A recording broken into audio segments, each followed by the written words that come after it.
Lots of people, even those who should know better, often misconstrue the fundamental purpose of the U.S. military. Our next guest has written a provocative essay on the subject of deterrence at a time when not much in the world seems deterred. Melanie Sisson is a fellow in the Brookings Foreign Policy Program, and she joins me now in studio. Ms. Sisson, good to have you with us.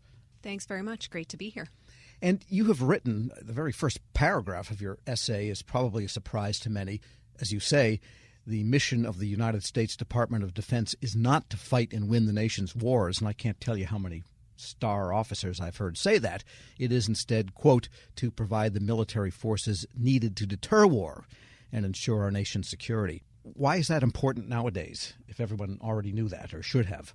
Well, I think, first, I'm not sure everybody does know that, and it requires a shift in thinking in terms of what we rely on the military for and why. The United States has had this enormous military advantage now for decades, the best fighting force in the entire world, no question about that. But of course, we don't want to have to use it that way, and we certainly don't want to have to use it to the extent that we did in earlier generations. D-Day, for example, that reminds us how terrible these large, in sort of defense circles would call these high-end wars can be. And so the Department of Defense very rightly has fashioned its primary objective as pursuing, promoting, defending U.S. national security interests without having to fight that kind of battle again. Sure, and we had the great Reagan buildup, just to use a piece of shorthand that people use, and lots of technologies to give a technical advantage were developed at those times, and we're still living off that. I guess before we get into what deterrence is going to look like in the future, let's presume that some of the facts going on now, the shipbuilding has slowed so that the replacement rate is not there, and so many ships are in dry dock at a given point. The Air Force says it wants to retire 1,000 planes in the next few years, but it's not going to buy 1,000 more, and so on and so on. And the Army can't fill its ranks even as they are at 475,000 active duty with recruitment. Are we a deterrent at this point? So you did two really excellent things here. The first is you reminded me I didn't entirely answer your first question. And then second is to highlight some of these really other important dynamics in the current environment. So you had previously asked about, why ought we be thinking about how the Department of Defense deters today?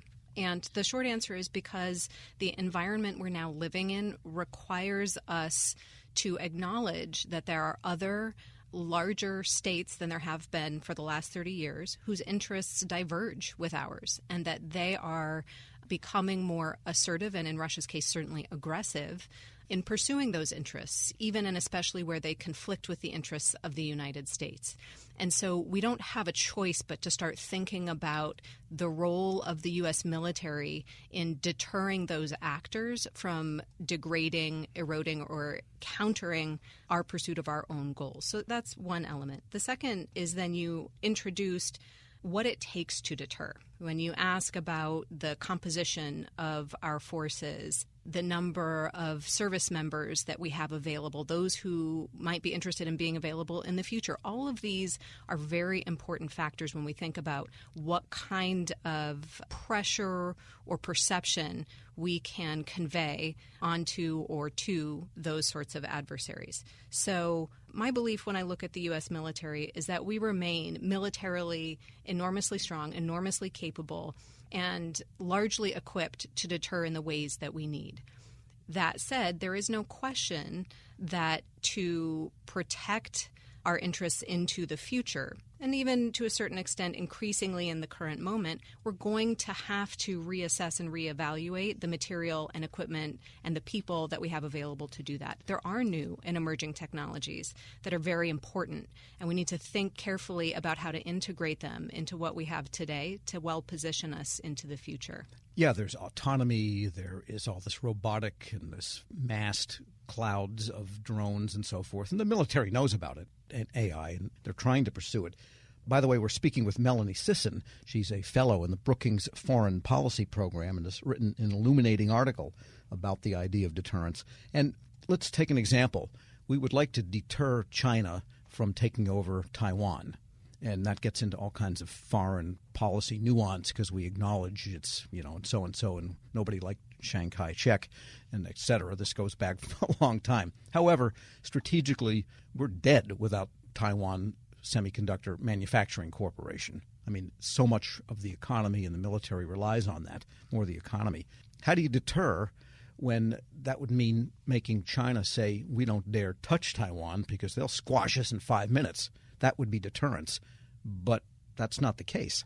So first, let's do exactly as you started and acknowledge just how much nuance there is when it comes to the Taiwan question and just how long that nuance has been a factor in U.S. foreign policy. So not to discount that at all. The second part I would highlight here is that you're right. The way you described it as being able to squash China if they were to try is certainly one convincing form of deterrence.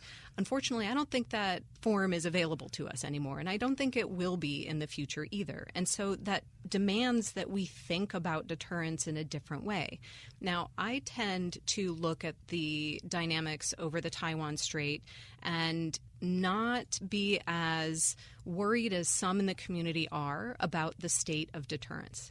I think, in part for the reason you described about Taiwan's role in the semiconductor industry, the economic implications of the sheer volume of goods that transit through and around the Taiwan Strait, the economic disincentive for violence in that area is already quite high.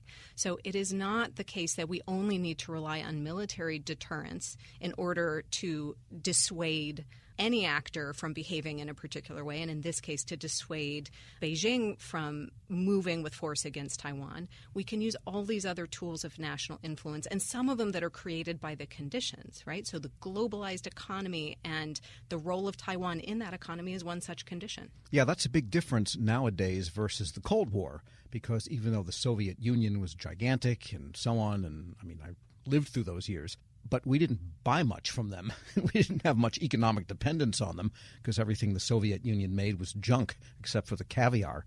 China is different. We are completely integrated with their economy and, no more iPhones and so on. Maybe that's shifting a little bit, but that seems to be, therefore, acting to deter both China and us because of the economics as much as the military differential. Absolutely. Look, I think it's really important to use history as we think about contemporary problems, but the trick is to use history appropriately and to use it as well as we can. So we don't want to overdraw comparisons between periods. And you may have heard, I'm sure you have, the comparison of, we're in a new Cold War with China, right? And that resonates for us. We get that as Americans about what a Cold War looks like because we did it for a long time and it ended in a way that was very positive for us, right? So I understand the desire to sort of draw that parallel, just to say that we should be cautious about it for some of the reasons that you rightly identify, that there are some things that may be similar, they're not the same, and there are many things that are different.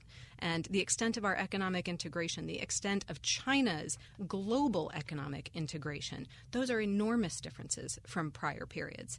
We also need to acknowledge that, there are other differences in terms of China's domestic politics are not the same as Soviet politics. Chinese leaders are not the same as Soviet leaders. And you can say, similarly here in the United States, history moves on, right?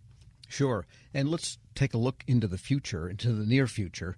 One of two people that nobody wants is going to be the next president. 50% don't want this one, and they're not happy with what they do have, and 50% don't want that one, and they're not happy with what they've got.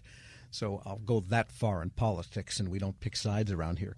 What do you anticipate will be the differences in approach, and therefore military policy, acquisition policy, and budgeting policy between the Trump side and the Biden side? So I'll start with the one that I think is answerable, and that is, what would I expect if there is a second Biden administration? And what I would expect is pretty much what we've seen thus far.